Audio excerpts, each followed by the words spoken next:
მოგესალმებით, ეს არის გადაცემა სოხუმი თბილისი. დღეს ჩვენ ვისაუბრებთ აფხაზეთის ეგრეთ წოდებულ მთავრობაში განხორციელებულ ცვლილებებზე. დღეს ჩვენი სტუმარი გახლავთ ზურა ზურწუმია, კონფლიქტოლოგი და მედია მკვლევარი. ზურა, მოგესალმები. გამარჯობა. მიხარია რომ ჩვენთან ხარ.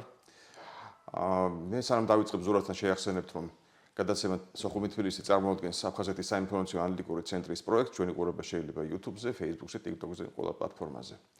ზურა, კიდევ ერთხელ მოგესალმებით, ჩვენ პირველად ხარ ჩვენი სტუმარი, როგორც უკვე აღნიშნე.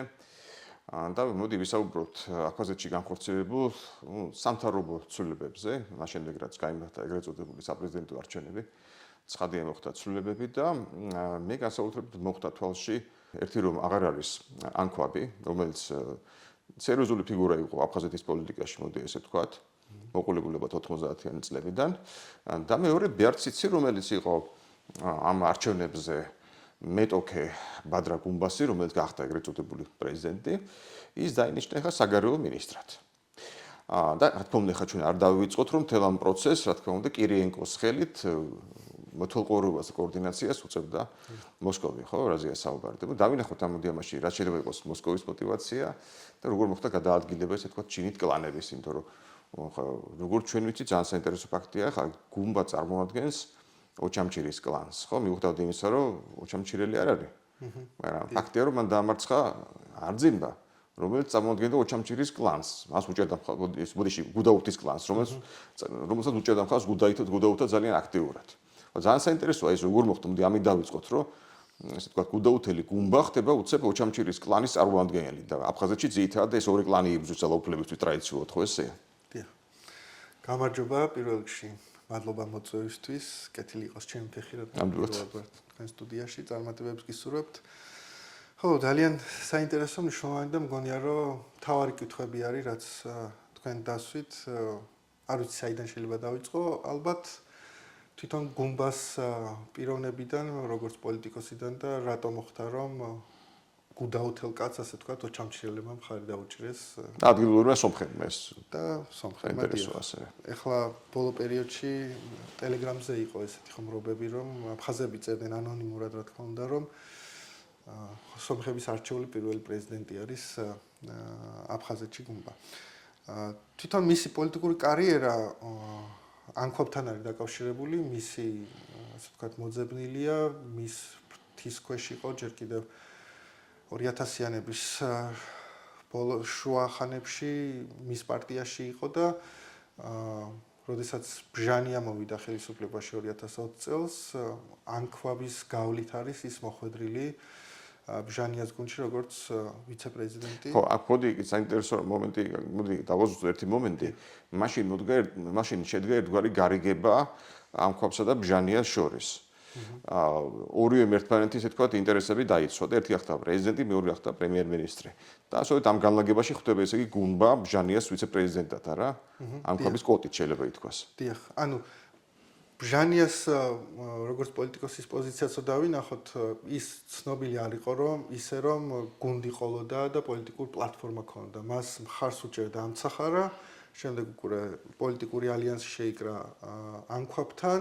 უბრალოდ ის იყო სახე, ერთ-ერთი სუფთა ახალბედა, არა ახალბედა, მაგრამ იმედის მომცემი ალტერნატივა იყო იმ არჩევნებზე, მით უმეტეს, როდესაც მოწინააღმდეგე ხაჯიმბა ყავდა. და ის, ასე ვთქვათ, შიგნიდან ძალიან სუსტი პოზიციით იყო და ჩვენ შემდეგ დავინახეთ, რომ პარლამენტი, დე-ფაქტო პარლამენტი თითქმის სრულად უმრავლესობა ამსახარას წარმომადგენლებით შეივსო, მთავრობაში უმეტესობა ან ანქვაბის წარმომადგენელი იყო, ან იგივე ოზგანის წრის წარმომადგენელი იყო, როცა თვითონ ოზგანის მინისტრი გახდა. ასე რომ უშუალოდ ბჟანიას კაცად ვისაც მოიაზრებდნენ, 1-2 თუ იყო, მის მოხსნაც მოუწია ძველი შინაგან საქმეთა მინისტრის ახალგაზრდასი, რომელიც რაღაც კონფლიქტში ჩაერია და მან ვერ მოახერხა, თუ არ ვცდები დბარი იყო, ვერ მოახერხა მისი დაცვა და ეს მისი სუტედაც შეაფასეს მიუხედავად იმისა, რომ ძალიან დიდი ზეწოლა იყო ბჟანიაზე, რომ დაესაჯა ეს მინისტრი. გუმბას რო დაუბრუნდეთ, სწორედ ესეთია თვითონ კი არის წარმოშობით გუდაუთელი, მაგრამ გუდაუთა, ასე ვთქვათ, არძიმბების კლანის სივრცე არის ის ან იქ უნდა გაწევრიანებულიყო ან შეიძლება უბრალოდ მისი კარიერა ესე დაალაგდა, ესე აეწყო რომ ან შეიძლება მიხდო რომ შანსი არ ქონდა თუ არძიმების კლაინტი წავიდოდა ხო ორი ვარიანტია რაც შეიძლება რომ რაზეც შეიძლება რომ ვივარაუდოთ ერთი რომ პოლიტიკური ამბიციების გამო მეორე ბანაკში გადავიდა მეორე რომ უბრალოდ ესე ცხოვრებისეულად ესე მოიტანა რომ ის ამქობთან დაახლოებული აღმოჩნდა მის პარტიაში აიდგა ფეხი როგორც პოლიტიკოსმა და შემდეგ ანქვაბის ჭრილქვეშ და მისი დახმარებით და მენტორობით ის ახერხებს ბოლოს ვიცე-პრეზიდენტი იყოს და რაც მთავარია როცა შარშან ნოემბერში კრიზისი მოხდა მაშინ ოპოზიციასთან შეთანხმება ისეთი შედგა რომ ბჟანიასაც კი ჰქონდა შანსები რომ კანდიდატად დარეგისტრირებულიყო. მაშინ ხაჯიმა და მისი გუნდი მოითხოვდნენ რომ ერთი რომ ბჟანია გადამდგარიყო და მეორე არჩევნებში მონაწილეობა არ მიიღო, ან პირობა დაედო რომ არ მიიღო, მაგრამ ისეთი მომგებიანი გარიგება დაიდო რომ ბჟანიას მაინც ჰქონდა დარჩენილი კანდიდატად ყოფნა, მაგრამ მე შემდეგ უკვე შიგნით რა მოხდა გუნბა რომელიც არც ქარიზმატულია, არც პოლიტიკური პლატფორმა, არც პოპულარულია, ანუ ისეთი სახასიათო ერთ კითხვას დაგისვამ. მას შემდეგ რა ბჟანია გაიქცა მოსკოვში, პირდაპირ ამ სიტყვის მნიშვნელობით, არეულობის დროს. ქონდა რაიმე შანსი არჩევნებში გამარჯვების?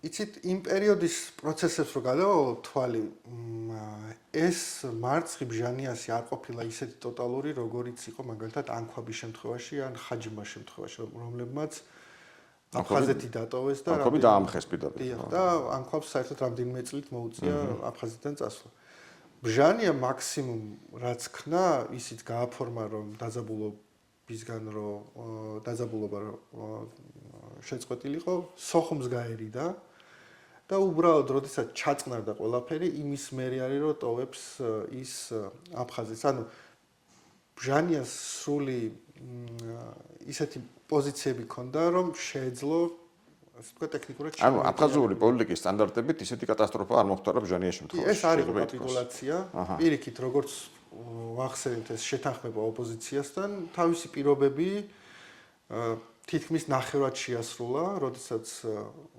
ყველასთვის მისაღები ნეიტრალური პიროვნება გახდა პრეზიდენტობის შემსრულებელი de facto როდესაც მთავრობა შეინარჩუნა, პარლამენტი შეინარჩუნა, ეს შეთანხმების ნაწილი იყო და შეთანხმების ნაწილი იყო ასევე ისიც, რომ ბჟანიასაც შეეძლო არჩევნებში მონაწილეობის მიღება.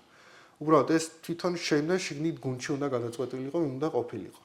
მაგრამ როგორც ჩანს, იმდენად დააზარალა თვითონ ბჟანიას ავტორიტეტი აი ამ პროცესებმა, რომ გუნდში და მე ჩემი ვარაუდია რომ აქ რუსეთის უფრო სტრატეგიული ხედვა არის, როდესაც ის ფსონს უკვე გასაგებია, რომ ახალგაზრდა თაობებზე დებს და ეს მისი სტრატეგიული ხედვის ნაწილია. მეთუმეტეს საკმაოდ სუსტ და არა ქარიზმატულ ფიგურაზე როგორც აღნიშნე ახლა. ხო, რომ მარტივად შეიძლება მისი მართვა გაცილებით. ვიდრე სიტყვაზე შეიძლებოდა თუნდაც იგივე ბაგაფშის მართვა თავის დროზეა რა, ალბათ, ხო? ხო, ჯერთი ახალგაზრდა აფხაზი პოლიტიკოსები რო ავიღოთ იმ წინა თაობასთან შედარებით, ასე ვთქვათ, მოცემულობა არის, რომ უფრო სუსტები არიან, იმიტომ რომ იმათ ზურგს უმაგრებდა ომში მონაწილეობა, გამარჯვებული მხარე და ყველანი ცდილობდნენ, რომ გამოეყენებინათ არძიმას. და ყველას იმათ თითქმის ყველას ჰქონდა თბილისთან რაღაც კავშირი რა. კი, ანუ ბანკობს მით უმეტეს შავრნაძესთან ჯერ კიდევ საბჭოთა პერიოდში მუშაობდა აქ თბილისში, ბაღავში მით უმეტეს, შამბაც არძიმასაც ჰქონდა რა თქმა უნდა კავშირები. უბრალოდ ისინი ასე ვთქვათ არძიმას მემკვიდრეებად და თანამებრძოლებად მოიაზრებოდნენ და ყველა მიცოდა ომის დროს ვინ აქტიურად როგორ მონაწილეობდა და აი ამ კაპიტალს იყენებდნენ თავიანთი პოლიტიკისთვის, მაგრამ როგორც ჩანს, აი ამ კაპიტალმა თავი ამოწურა და მეორე მხრივ დრო გავიდა და ახალი თაობა წამოვიდა და ახალი მოთხოვნები აქვს მოსკოვს. ხო, ახალი მოთხოვნებია, რომელიც ძველ თაობას, უკვე მოძველებულ ვადაგასულ თაობას, როგორც ჩანს, არ შეუძლია, იმიტომ რომ რაღაც პოლიტიკური ენერგია და ასე ვთქვათ, პოლიტიკური ცხოველები აღარ არიან ისინი ისე, როგორც 20 ან თუნდაც 10 წლის წინ იყო იგივე ანქვაბი ან იგივე შამბა. და მოგეთ ეს თემა რო ამოწუროთ ანქვაბის, ანუ რა მოხდა, უბრალოდ პენსიაზე გავიდა თავისი ნებით, დაიღალა თუ გაისტუმრეს ძალით, რომელი უფრო სავარაუდოა? პირველი რაც ვიცით რომ არაფერი ოფიციალურად ამაზე არც განცხადებები, არც საუბრებია ძირითადად Telegram არხებზე, სადაც ანონიმურად წერენ ხოლმე აფხაზები, უფრო ჭორის დონეზე მიმდინარეობს ლაპარაკი, ან როგორც წესი ეს ჭორები მოწინააღმდეგე მხარის მიერ დეзинფორმაციის სახით არის გავრცელებული, რომ ინმე გააშაო და ინმეს დაუჭირო მხარ. ეხლა აი ამ ნახევრად ჭორი, ნახევრად სიმართლე ტექსტებით და საუბრებით შეგვიძლია ვთქვათ ის, რომ პირველი რომ ამ ქვაბი შეგუებულია, რომ ის დე-ფაქტო პრეზიდენტი ვერ გახდება უბრალოდ ასაკის გამო, ყველაფერს თავი რომ დავანებოთ. პრემიერად. და რაც შეეხება პრემიერობას, როგორც ჩანს, ის აი ამ თაობათა ცვლის პროცესში არის და თუ მარტივად რო თქვათ, შეიძლება უბრალოდ მოსკოვში გააწყვეტეს, რომ მამრმა თავისუფლება გააკეთა და ეხლა მართლა დროა წავიდეს დაუთვოს მანაც გზა, ესე თქვათ, თავისი ადგილი უფრო ახალგაზრდას. სწორედ მაგეთკენ მიმყავდა, რომ რუსეთის ფსონი რო უფრო ახალგაზრდები დაედოთ, საჭირო იყო, რომ სურათიდან ამოვარდნილი იქნებოდა ან კომისიკ დარჩენა. თუმცა ვარაუდობენ, რომ ის არჩევნებში მიიღებს დე-ფაქტო საპარლამენტო არჩევნებში შეიძლება მიიღოს მონაწილეობა და უკვე პარლამენტში რაღაც ფორმალურად შეინარჩუნოს პოლიტიკური აქტივობა და სტატუსი, მაგრამ როგორც ჩანს, ხო ვაკვირდებით, რომ მისი კარიერა, ასე ვთქვათ, სრულდება, ჯერჯერობით ოფიციალურად პენსიაში არ არის გასული. თუმცა არ არის გამორიცხული, რომ არაფორმალურადაც კი რაღაც გავლენები კონდეს შენარჩუნებული იგივე გუმბაზე, ან თუნდაც დე-ფაქტო მთავრობის წევრებზე, ან თუნდაც პარლამენტის დეპუტატებზე. თუმცა ესეთი აქტიური ანქვაბი, ან გადაწყვეტილების მიღები, ან ზემოქმედების ქონა. რამდენად ძლიერი იყო ანქვაბი ბჟანიეთ პრეზიდენტობის დროს. კი, რა თქმა უნდა, ეხლა სერიოზული გავლენა ჰქონდათ გამომდინარე თუნდაც იქიდან, რომ გუმბათს ესე თქვათ, რეალურად მან დაანიშნა ვიცე-პრეზიდენტად, მან შეარჩევინა.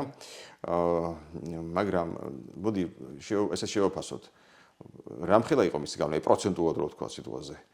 გაწყვეტილების მიღების დროს, რა ესე თქვათ, რამდენი იყო მისი წილი? რაც ჩანდა იყო ის, რომ ანქვაბი კურირებდა ძირითადად ეკონომიკურ მიმართულებას და ამ ხრივ საგარეოს ჭალებში რა თქმა უნდა, მაგრამ მაინც არის. ფიქრობ, რომ ნაკლებად, იმიტომ რომ მისი კადრი ძირითადად ოზგანი და სხვები ფინანსურ, ეკონომიკურ, ტურისტულ აი ესეთ ნაკადებს ჩაასფული იყო იქ მოკლედ. დიახ, მისთვის უფრო ჩეული, ასე ვთქვათ, კალაპოტი არის. როგორც ამბობენ, ძალიან მდიდარი ადამიანია აფხაზეთის მასშტაბით. დიახ, ბიზნესები რუსეთში, იგივე ოზგანიც ძალიან მდიდარი იყო, როცა პოლიტიკაში შემოვიდა. მამის წყალობით, ხო? დიახ, ეხლაც ისევ როსნევში დაბრუნდა, ანუ კონტაქტები არის, კავშირები არის.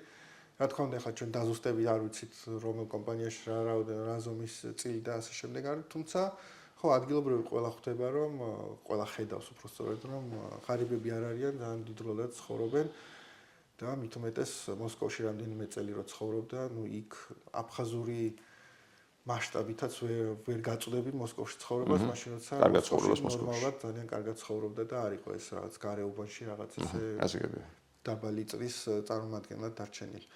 ხო, ეს ეკონომიკის მიმართულებას კურირებდა, რაც შეეხება თვითონ გავლენას, თუ ავიღებთ ბჟანიას დე-ფაქტო პრეზიდენტობას და მთავარ პრობლემებს, სწორედ ეკონომიკური მიმართულების პრობლემები იყო, რომელსაც იყენებდნენ ოპონენტები მის წინააღმდეგ. მაგრამ არც ოზგანი არ მოხსნეს, არც ანქვაბს მოუწია პრემიერობიდან წასვლა, მან თავისი კადრები შეინარჩუნა, რაც მის გავლენაზე მიუთითებს. შეიძლება თავისი გუნდის გავლით, ან შეიძლება მასა და ამსახარას შორის დიდი ხნის ურთიერთობის გავლით ის ინარჩუნებდა თავის პოზიციებს და გავლენას ბჟანიაზე და ოპოზიცია მუდმივად ცდილობდა, რომ პირველ ეტაპზე სწორედ ანქვაბზე მიეტანა იგერიში, არა ბჟანიას აკრიტიკებდნენ, არამედ კონკრეტულად ანქვაბს ახსენებდნენ და ეკონომიკურ მიმართულებას. თუმცა ბჟანია ყოველთვის ახერხებდა ანუ სუსტი წერტილი მაინც უფრო ითვლებოდა ეკონომიკა. ამიტომაც მიქონდა მასზე იერიში. დიახ, უფრო აი შეთანხმებების გამოცდა ისედაც ანუ აფხაზეთის მთავარი პრობლემა ეკონომიკური მძიმე, სოციალური მძიმე ვითარება არის და ყველა ხედავს, რომ აქედან თავს ვერ აღწევენ და ინტელექტუალური პოლიტიკური ელიტები უბრალოდ საკმარის ინტელექტუალურ რესურსებს ვერ ფლობენ, რომ აი ამ პრობლემებს თავი დააღწიონ. და მიუხედავად იმისა, რომ უფროსები არიან ასაკით, გამოცდილები არიან, ნელ-ნელა ყველა ხდება, თან თაობები იცვლება, რომ ამ ხალხს კომპეტენცია რეალურად არ აქვს. კომპეტენცია რომ მქონდეს ახლა ამ სიტუაციაში, როცა იზოლაციაშია აფხაზეთი, რა შანსია ეკონომიკური გარღვევა რომ მოხდინო? კი, ერთი ეგ და მეორე ის, რომ იგივე იზოლაცია რომ ვახსენოთ, გვინდა არ გვინდა, მაინც საკუთარ ელიტებს უნდა მოსთხოვონ, იმიტომ რომ მათი გააზრებული პოლიტიკის შედეგია ეს. ბევრი რაღაცა სიტუაციის მსხვერპლები იყვნენ, ბევრ რაღაცაზე თვითონ არ ქონდათ გავლენები და გადაწყვეტილებას ვერ იღებდნენ, თუმცა დღეს აფხაზეთი როგორც არის, თავისი პასუხისმგებლობა იმათ გააჩნიათ და მათი გააზრებული პოლიტიკის ნაწილიც არის, გარდა იმისა, რომ ჩვენც დავეხმარეთ და რუსები დიდად დაეხმარნენ ამ ყველაფერში. და არც იცი, ანუ მეტოქე გუმბასი ამ ბოლო არჩევნების დროს ხდება საგარეო საქმეთა მინისტრი. აქ უნდა დავინახოთ კირიენკოს ხელი, კირიენკო რომელიც ძალიან აქტიურადაა ჩართული, ხო? ასე აქტიურად მე მგონი არ ყოფილა ჩართული აქამდე არც ერთი კურატორი კრემლის მხრიდან, სხვა შორის სოხუმში არის დაბადებული. კი, სოხუმელი ვარო ესე ამბობს. ხო, ბარციცის კანდიდატურა საინტერესოა, თითქმის 10 წელია, რაც მოსკოვში ცხოვრობდა, საბაჟო წარმომადგენელი არის. რაც შეეხება მის მონაწილეობას, კარგად ცხოვრობდა ეგეც მოსკოვში როგორც ჩანს, ანუ ეგეც არის ღარიბი ადამიანი როგორც ჩანს. აფხაზი ოფიციალური პირები, ვისაც უწევს სამსახურეობრივად მოსკოვში ცხოვრება, ყველანი კარგად ცხოვრობს. ბარციცი წინა არჩევნებშიც მონაწილეობდა, ეხლაც ფიქრობ, რომ ეს ისეთი კატეგორიის კანდიდატია, ყველამ რო იცის, რომ გამარჯვების მომტანი არ არის, არ გაიმარჯვებს, თუმცა მეორე ტურამდე მიიყვანს საქმეს და მეორე ტურში უკვე ის 2-3 ხმა, რომელსაც მიიღებს ძალიან მნიშვნელოვანია. მისცემს გამარჯვებულს და გამარჯვებულთან მერე გახდება მინისტრი. და სავარაუდოდ შეიძლება სწორედ ეს იყო გათვლა, რომ მართლა ძალიან დაძაბული კონკურენცია იყო ორ მთავარ კანდიდატ შორის და არავინ არ იცოდა ვინ გაიმარჯვებდა და ასე დროს ყოველთვის კარგი არის რომ მეორე ტურში გადავიდეს საქმე, როცა ერთ-ერთზე არის და გვერდითი მოთამაშეები რაღაც მოულოდნელ გავლენებს ვერ ახდენენ. და ვფიქრობ რომ თუ არ ვცდები მესამეზე გავიდა ბარციცი და მისი ხმები მართლაც გადამწყვეტი იყო. მართალია და სამივეჯერ კარგად ევაჭრა? კი, მართალია ხმამაღლა არ უთქვამს რომ დაუშვათ გუმბას მიეცით ხმა და უფრო ვის ხმებზე იჯდა თვითონ ბარციცი?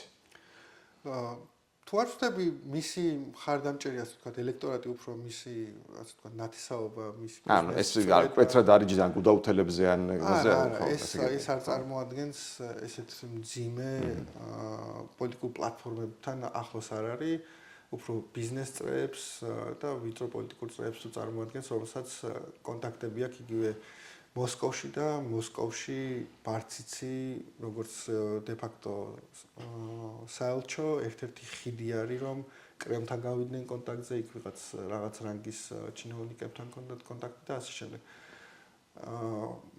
ეს ესეთი დაყოფა ბარცისთან არ ყოფილა, თუმცა ხო, ანუ მეორე ტურში ხმამაღლა არ უთქვამს ვის მხარეს იყო, მაგრამ როგორც ჩანს მისი ხმები წავიდა სწორედ გუმბას მხარეს. რახან გაჩუმდა თუმილი მრავლის მეტყველია, ხო? და დანიშნულებით. იმიტომ რომ ესე თქვა, თუ გინდა რომ შენ დაეხმარო ოპოზიციურ კანდიდატს, ალბათ ხმამაღალ უნდა თქვა. ჩუმად როცა ხარ იულისხმება რომ გინდა რომ შეინარჩუნო სტატუს quo, ну ხელისუფლებას უჭერ მხარს ესე გამოდის, ხო? ძალიან საინტერესოა.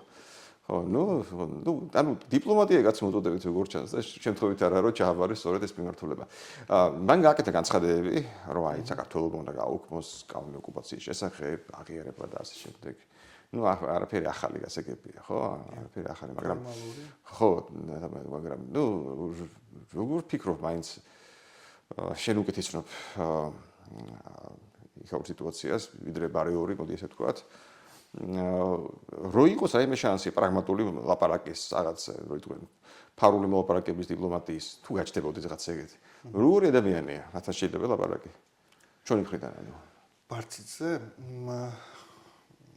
მისი პარტნიორები მოსკოვში, ვისაც მასთან ურთიერთობა ქონია, ცოტა წინააღმდეგობრივი პოზიციები აქვთ. ერთი ამბობენ, რომ ნამდვილად სანდო ადამიანია და დიპლომატია და შეუძლია ლაპარაკი და თავის ინტერესების გატანა, მეორე რაღაც მცირე ჯგუფი, რაღაც თითქოს საეჭვოს ხედავს აი ამ ქცევებში. თუმცა მგონია, რომ როგორც საგარეო საქმეთა მინისტრი თუ მას მოქმედების თავისუფლება იქნება და თავისი ასე ვთქვათ ხასიათის გამოვლინების საშუალება იქნება. ვფიქრობ, მიუხედავად იმისა, რომ დიპლომატიური კარიერა არ ქონია და გამოცდილება არ ქონია, ვფიქრობ, ერთ-ერთი შესაბერისი კანდიდატი იქნება, სახასიათოდ შეიძლება ითქვას. იმიტომ რომ რაც დავუშვათ ინალ არძიმბას აკლდა კოლეგებთან, ადამიანებთან ურთიერთობა. და ჩვენს კი არ უყურებოდა საერთოდ. დიახ, ანუ სიხისტე როგორც ოფიციალურ პოლიტიკაში, ისე თანამშრომლებთან, არაპოპულარობა ესეთი საუბრები ბარცისის მიმართ არის მის, თუმცა ნახოთ რა გავლენას იქონიებს უფრო მაღალ თანამდებობაზე ყოფნა. ნუ ეხლა შევთანხმდეთ, რომ ეხლა ყველაფერი ბილადურად ვთქვათ, ყველაფერი არ არის დამოკიდებული სოხუმზე და მათ შორის საგარეო მინისტრზე, მაგრამ მაინც ჯობია იყოს ადამიანი, რომელიც აქეთ ასე თუ ისე იყურება. ვიდრე ადამიანი, რომელიც მხოლოდ იყურება არდიმბასავით ჩრდილოეთით, ხო, სხვაგან არ საერთოდ. ხო, ესეთი მკვეთრი იდეოლოგიური პოზიცია არ გაჩნია, შეიძლება სწორედ იმის გამო, რომ აი ესეთ იდეოლოგიასთან დაკავშირებულ თემებთან ახლოს არ იყო, ის სავაჭრო წარმომადგენელი იყო. პირიქით, იგივე შაბა რო ავიღოთ, იდეოლოგიურად ის საერთოდ სხვაგან იყურებოდა, თუმცა 90-იან წლების ბოლოდან ის ერთ-ერთი სახე არის აფხაზური დიპლომატიის, რომელიც თბილისთან რაღაც საერთო ენა მონახოს. იქაც ძალიან დიდი ცვლილება არის. თუმცა ნახოთ, რამდენად ექნებათ ეს თავისუფლება. ნახოთ, ძალიან საინტერესო გამოგვიდა მართლაც და რა თქმა უნდა, ესე თქვას ერთ-ერთი სხვა მრავალი მომავალშიც გელოდები აუცილებლად. მადლობა და თქვენს ბევრ საინტერესო გადაცემას გისურვებთ, იმიტომ რომ ძალიან მნიშვნელოვან საქმეს აკეთებთ. იმედოვნო. ჩვენც დავბრუნდებით.